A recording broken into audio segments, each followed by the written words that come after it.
Right, our newspaper reviewer, Bayo Atobe, is right here with us in the studios. Bayo, good morning. I hope you had a pleasant weekend. Yes, I did.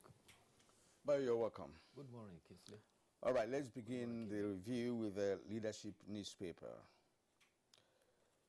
Only quick intervention will save aviation sector, that's according to stakeholders. The writer says sector lost $994 million to COVID-19 in 2020. The story is on page 4. The lead story, uncertainty over fate of PIB Electoral Act Amendment Bill. With 4 riders, National Assembly yet to transmit bills to President. We are cleaning up bills, say lawmakers. CSOs insist on non-assent to electoral bill. Major leaders ask Jonathan to intervene over 3% for host communities. That's on page 4. The photo story here actually shows what was just read on the news a short while ago. The arrest made in Kaduna of hoodlums, bandits, and kidnappers. All right, there are other stories trending on the front page of leadership newspaper. 21,000 persons mentally unstable in Benue, as according to official report. The story is on page 10. Resident doctors begin strike today. It's captured on page 9. 4 abducted Islamia pupils feared dead. The story is on page 10. Discordant tunes over APC World Congresses is on page 7. Hush puppy. Police suspend Abakari. Begin probe. Details on page 7 of the leadership newspaper. Constantly. Okay, let's take a look at the Daily Trust newspaper. Daily Trust, below the nameplate, following headlines. APC to expel bigwigs over parallel congresses in Kwara, Kano, Lagos, and others. APC to expel bigwigs over parallel congresses in Kwara, Kano, Lagos, and others. Cargo haulage cost falls by 70% in 1 month over low import. Students worry as federal government meets ASU over fresh strike threat. The lead story is an exclusive report by the Daily Trust itself, and comes with a kicker, Ali Kachala, unveiling the Zamfara terror kingpin who downed NAF jet. NAF stands for Nigerian Air Force. Unveiling the Zamfara terror kingpin who downed Nigerian Air Force jet. His rise and exploits, treat them as terrorists, that's according to an expert, and how they can be tackled, according to security analysts. Well, of course, you have the artist impression of Ali Kachala and some of his gang members. You have details of that story on page 5.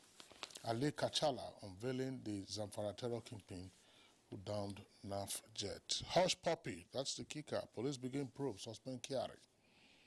Federal government refunds 620 billion naira to states for federal roads in 3 years. That's according to a minister. 4 killed, houses burnt in Plateau communal clash. Presidency to Lamido.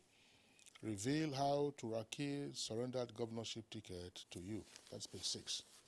Bayo. Thanks, Kingsley. Let's start with a report from Punch, who indicate that COVID-19 death toll has increased by 240% in 1 week. Furthermore, they say that about as many as 310 out of the 13,641 international passengers tested positive to COVID-19. The worry here is that these are not inbound passengers, they are outbound passengers. And the concern has been expressed that if not because they intended to travel, they probably would not have gone out for tests, and they tested positive. In fact, the chairman of the expert review committee, Professor Yowale, has expressed serious concern, and he says that he is worried about the reports coming from Akwa Ibom State and the rising number of cases and deaths. And he says the sad thing is that the state is not even on red alert. He has also expressed concern that the outbound passengers must have been infected by somebody, and they are also definitely infecting others. and there's no indication that there's contact tracing about them. And were they not intended to travel, nobody will have even identified them as COVID-19 carriers. Between June 26th and July 31st, there have been 2,584 cases and 17 deaths. It is said to be the highest in Nigeria ever. There are reports about Deputy Commissioner of Police and Head of Intelligence Response Team has been recommended to be suspended by the Inspector General of Police. This is to effect a pending outcome of investigation by a four-man panel instituted by the Inspector General of Police. A special investigative panel of senior police officers headed by a Deputy Inspector General of Police Force Criminal Investigation Department is to inquire into the allegation. The Inspector General of Police says this is to enable the panel investigate the allegations without interference. This is normal public service procedure. If a public officer is indicted for any other misdemeanor or offense or crime, the implication is that he has to step out of office so that he will not interfere with the investigation. And the Police Service Commission has accordingly approved the suspension, and it says it is awaiting the Inspector General of Police to furnish it with details of the development. This Police Service Commission is responsible for the supervision, the promotion, and discipline of all police officers. Ever heard of the news that there is no moral or honor among criminals? Well, a well-known kidnap kingpin in Kogi State, who once allegedly kidnapped his own father and received a ransom of 4 million, has now been neutralized. The Chief Press Secretary of the Kogi State government, Mr. Onogu Mohammed, says that the Kogi State security operative in Olamaboro local government area neutralized this kingpin in an exchange of gunfire. So members of the public who had been held one eye closed, one eye open when they sleep, can now heave a sigh of relief. The security team also nabbed another renowned kidnap kingpin. His name is given as Kizido Ochome, whose notoriety is for terrorizing citizens in Olamaboro local government area in Kogi State, as well as Obadigbo local government area of Benue State. So he's a cross-state kidnap terrorist. The operatives of the Nigeria Drug Law Enforcement Agency at this weekend arrested 3 outbound passengers with various attempts to sneak away with drugs. The first is Edith Okafor, who had concealed pellets of cocaine in her underwear. He intended to board an Air Cote d'Ivoire flight from Monrovia. The second is Echendu Madua Gulam, who was found with 78 grams of cannabis mixed with bitter leaves. He also was to depart Gate A on Egypt Air for Turkey. The third is Egbon Osaridon, who was already found with 225 milligrams of tramadol and Ronifol concealed in a foil paper. He too was on an Egypt Air flight intended to fly to Milan, and he was apprehended at Gate A. Also in Niger State, there is a village called Melefe in Kontagora local government area. The NDLA raided a warehouse, which was where it found 125 bags of cannabis sativa. It is suspected to be the source of drug suspect for criminals, bandits who have held the citizens of Niger State to ransom. In the area of politics, the All Progressive Congress held its world congresses all over the Federation last weekend. There are mixed reports. While many states reported successes, they are based on consensus of the Congress. There are some that has run parallel congresses, and there's been a stern warning from the convention and committee. Lagos reported a success in 245 wards. Kano, 446 wards were hitch-free. Enugu had 260 wards. Success were recorded in 309 wards of Imo and 1992 in Edo wards. The Punch, however, reports that parallel congresses were held in Osun, Kwara, Oyo, and Ogun. In Ekiti, Akwa Ibom, and Delta, groups within the party disagreed on the exercise. While some said it was free and fair, others said it was illegal and marred by violence. The party has warned and it is Secretary of the Caretaker and Convention Committee, Senator John Akpano-Duodehe, who has said that the party will descend heavily on all those who resorted to self-help by going to court. The sanctions, he said, will be imposed on members who also engaged in parallel congresses. What congresses started? So it is to graduate to local government congresses, state congresses, and federal congresses of the party. National convention. Exactly. I mean, I'm sure Nigerians are not surprised about the outcome of congresses. You know, you'll see, we always talk about the internal democracy in this country, and of course, in some states, as you rightly read out, you know, had parallel congresses. You know, meaning that all is not well. You know. All is not well with the congresses in many states of the country. And again, after this congress, well, from today, we'll be hearing from other states where supposedly the congresses went well. Perhaps we've not heard from dissenting voices, you know, from those congresses. Well, the definition of politics sometimes is a resolution of conflicts. So conflicts is part of politics. There was some news from the Olympics. Nigeria's hope sprinter Blessing Okagbare on Saturday morning got suspended from the Olympic Games. This is because this followed a positive test for what was described as human growth hormone that the athlete was reported to have been taking. It was detected by the Athletes Integrity Unit. It says that from the positive, she tested positive for out of competition test on July 19th. She said to have used human growth hormone to reduce body fat, increase muscle fat, and strength. The World Anti-Doping Committee agency says it increases muscle mass, strength, and helps in recovery. Okagbare became a silver medalist in the long jump of the 2008 Beijing Olympics, when the Russian who won the silver was disqualified for drug doping offense, and she had her bronze medal upgraded to silver. The 32-year-old Okagbare, who has been at the Olympics about 4 times, was Nigeria's hope for long jump and also in the 100 meters and sprint relays. Well, they've had the 100 meters, both men and women, at the weekend. And unfortunately, Adegoke. Enoch Adegoke pulled a muscle. Yeah, that was a hamstring injury in the 100 meters final. For the men. For the men. He had qualified for the semi-final. He had a time of 10 seconds flat for his qualification from the semi-final. Unfortunately, he couldn't make it to the finish line. An Italian picked up the gold. Yes. Earlier, Oduduru, that's another sprinter, was disqualified for a false start in the 100 meters heat. So it's not been a particularly pleasant one, but S.A. Brumer is still in the long jump. Long jump finals are taking place tomorrow. That's Tuesday.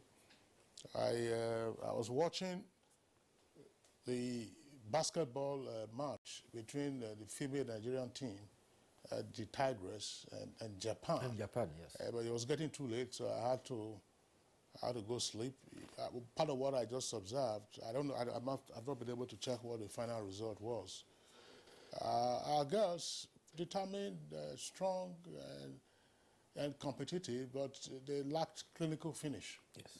Clinical finish. They lost mostly their 3-point scores, and the 3-point score was what accentuated the chances of Japan over us. Exactly. Precisely, 3 points. I mean, you could see. And there were moments they were within shooting range that could have ended those 3-point scores repeatedly. As I said, I didn't want to ruin my money by trying to check out what the scores would be. But it's not been a particularly pleasant Olympics. So far for us, you had 10 athletes who were disqualified. Let them return and then let us hear stories. But for such a thing to have happened, that 10 of your athletes did not meet the screening requirements, that's to say by way of undertaking the required doping tests out of season, Prior to the Olympics. I said heads must roll. But these Prior to the Olympics. See, these are professionals. They should be able to know the prohibited medicines or drugs, as it were, They were not properly take guided. even And hormone-enhancing drugs. sadly, there's rivalry between the federation that is supposed to manage the affairs of the athletes itself, and there seems to be gap between them and also and even the supervising ministry. All right, let's go to the editorial. Flood.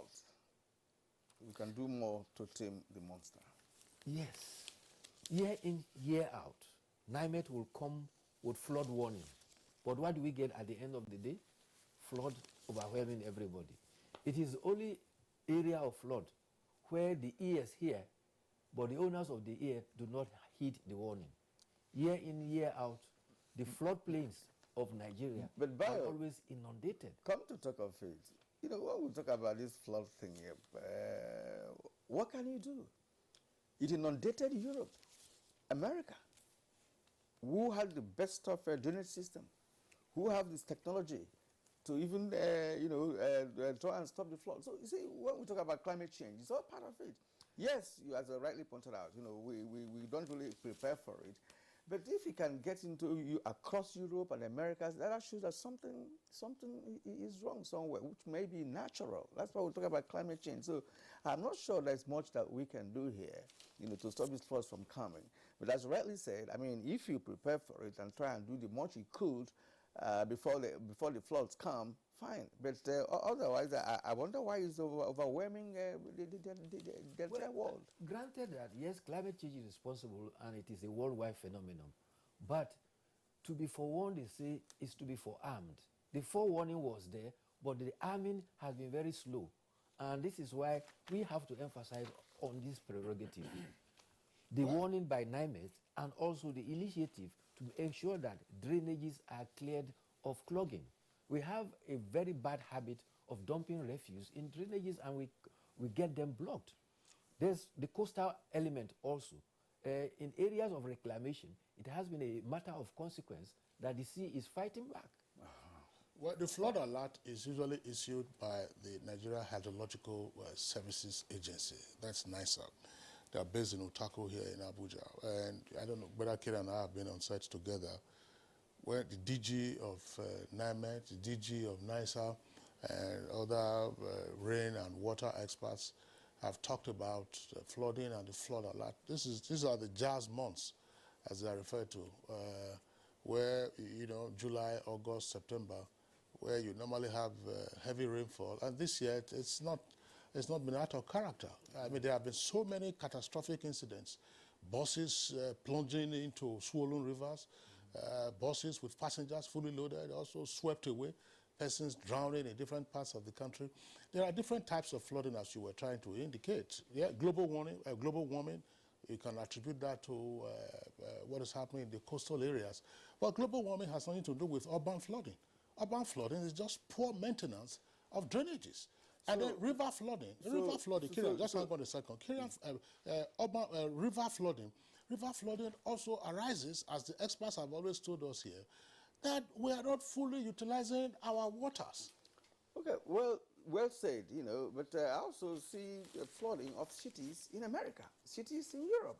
That's how I'm just wondering, you know, they have the best of drainage system and more prepared technologically and scientifically more than we do, yet they are flooded on yearly basis. Okay, Kirian, see what happened in Germany. See what happened in Germany. The amount of rainfall that occurred within, say, 24, 48 hours was what would have fallen, say, in 1 month. That's it. That's 1 month. Hang on a second. 1 month. And it caused a great deal of devastation. Exactly. But the issue they are investigating now is what happened to the flood warning system, and why we don't know responses, whether or not the flood warning systems were activated.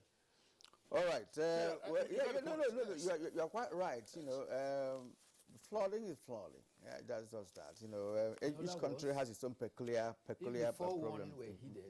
The consequences would not have been. All right. We call it a day here on Newspaper Review. Bio, we thank you indeed for your analysis. We hope to see you again tomorrow for more on Newspaper Review. This is Good Morning Nigeria, reaching you live on the network service of the NTA. We'll take a short break now.